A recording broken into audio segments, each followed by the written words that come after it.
Hi people, how you guys doing? Welcome and welcome back to the channel. Sandra here and we're back again with another video from Kirk on a racism accusation, and you guys know how he does it. So with no further ado people, let's just hop right into the video. Hey man, I'm excited to see you. I watch your videos all the time. I disagree heavily, and I originally wanted to come up here and maybe troll, but I actually have a genuine question for you. And my question to that is, why is it that you are in strong support of religious values being instilled as American values and protected by the Constitution when our founding fathers kind of tried to stray away from a instillment of a specific religion on the entire country? Well, I would reject the premise, but let's just kind of ask let's ask you by what standard do you think we should live by? Standard in the country? Just as humanity, what should we say is good or evil, and where should we get that from? I think that we should have a set amount of values that come from what we as a society kind of create, and that can be contributed by a mix of different religions and perspectives and opinions, which is why I disagree with the instillment of a specific religion on the entire country. So I'll tell you what I believe. I believe specifically the Ten Commandments is a great place to start. What would you say are rules for life, and where do we get them from, and why should we believe them? You're asking me?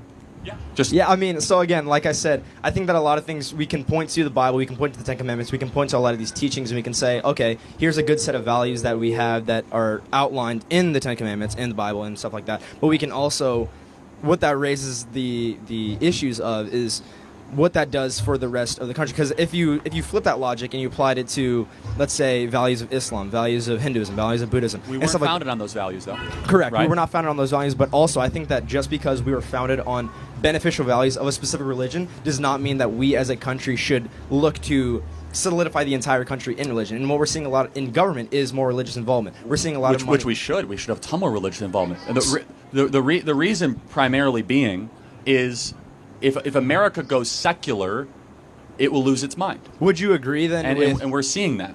Would you agree with if the president elected was Muslim or had a different religion than you? Would you also? Well, let's take Vivek. I mean, Vivek has a worldview that I share. Vivek is a Hindu. But how would you feel with those values as a whole being? I mean, Vivek is a Hindu, but Vivek would come up here and say the Ten Commandments is one of the greatest moral breakthroughs ever. The point being, and this is what I'm getting at, is that Christianity is the greatest ethic that humanity has ever had to live under. Hold on a second. Sorry. Christianity, as we know it, is the greatest moral ethic, and these are things you agree with. You know, love the stranger. You know, help others. Have justice. Love thy neighbor. Yeah, love thy neighbor as yourself, like Leviticus 19, right? These are beautiful teachings.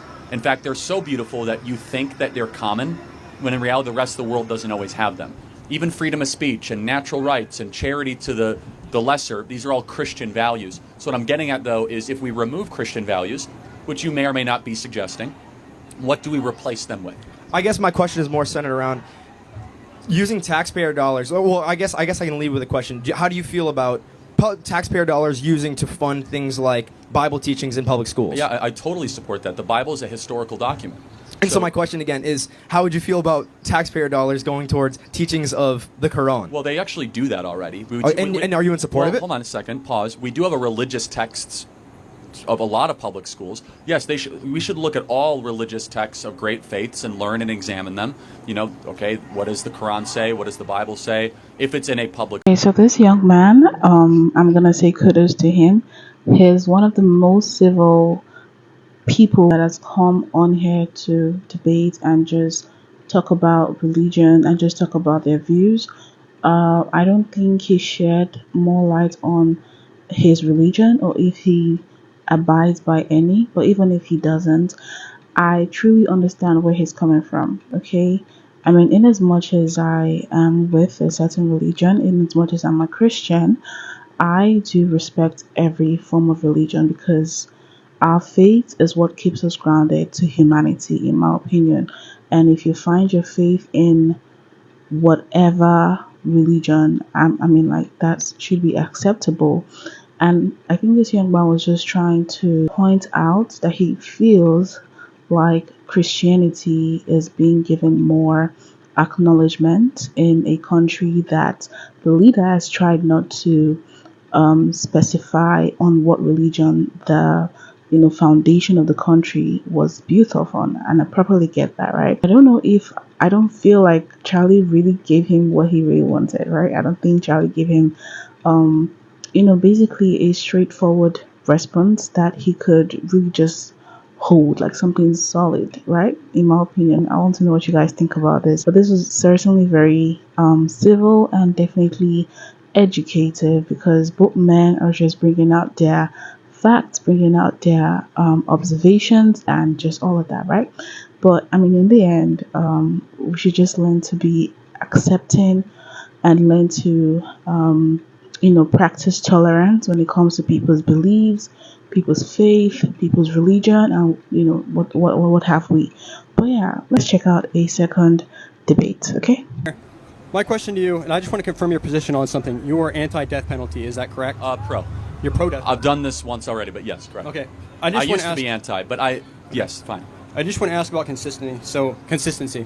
One thing that irritates me about liberals is they'll say things like, yeah, we're pro-choice. But then when it comes to like vaccinations and my body, my choice, suddenly they're not so pro-choice anymore. I feel like conservatives do the same thing, but only pro-life side. So can you Come on, defend? man, you seem so much smarter than that. What do you think my answer is? I don't, because they did something bad. Well, yeah. But if life is invaluable, then why do you not consider it valuable throughout the whole lifespan, not just the beginning? Because you believe in putting criminals in jail, right? Yes. Which is a taking of their rights. Not their life. Well, again, but their whole life is completely changed. So I guess it's also an insult to the victim, isn't it? Saying that your life doesn't matter so much that your murderer can keep on living, but you yourself aren't living. It actually devalues the value of the victim, or the victims, actually, in a lot of times. And you have a hat that says, Make America Holy Again. Yes. God repeated in all 5 books of the Torah, you take a life, your life will be taken. To the consistency argument, if there is a baby here, in the womb, that baby has done nothing wrong. Whereas a guy who went and shot up a school did a lot wrong. And so the only answer is to say, we value human life so much that you don't get to keep on living if you take a precious human life. It's actually an explicitly pro-life position, because it's honoring the dead and honoring the victim so much that it's not just one to be discarded. It's not just a clump of cells.